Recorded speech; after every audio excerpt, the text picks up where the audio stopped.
байке? Мына ошону айтып атам, мына кармаштык турат, мына мономер. Байке, сиздин машиналар обижать этип атат. Мерге мен токтотуп кое десем, машина турган. Мына артыңызда турат байке, мына алдыга берип туруп, артка берип койсоңуз, жакшыраак эмес экен да. Азыр эле машина турган кетип калды. Еще. Жок, мына сизди карасаңыз, сиздин машиналар айланып өтөт байке. Мында уят барбы? Не тартып атасыз? Жок, эмнеге тартпайм мен сизди? Мен сизге жакшыраак айттым байке, алып коюңуз машина, мешать этип атасыз дедим, уккан жоксуз.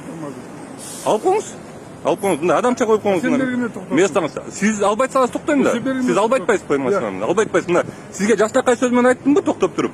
Мен бияка кирейин деп атам, сен эмнеге? Жок, сизге жакшыраак сөз менен айтсам, эмне дедиңиз? Менде видео регистратор бар байке, жөн эле коюңуз. Сен мага сөз үйрөтпөгүн. Эмнеге сизге үйрөтпөйм мен? Сиз мага үйрөтүңүз байке. Сиз мага үйрөтүңүз. Сиз жакшыраак машинаңызды коюп коюңуз. Мага үйрөтүңүз. Сен качан келдиң берге?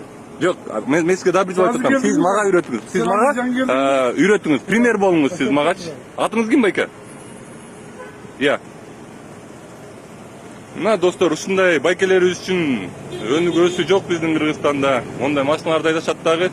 Мына элементарно турган, жакшынакай турган немеге, местага машиналарын кое алышпайт да. Сен тартып айтамын да. Монда жаш балдар бар эмес да? Тартыңыз байке. Мен бар таанышат, тартыңыз. Мен сизге даже айтып берем даже. Жакшынакай местага кое албайсыңар байкелер. Жакшынакай место болсо коесуңбу? Жок, мына уже туруп алды уже. Сиз жетишпей калдыңыз уже. Мен сизге көрсөтүп атам место. Мен сизге камера тартып атпаймынбы? Кайда көрсөтүп атасың? Мына могул место эмес беле. Сиз мындай. Башка машина турган Сиз мындай түшүнөсүзбү айткан сөздү же түшүнбөйсүзбү?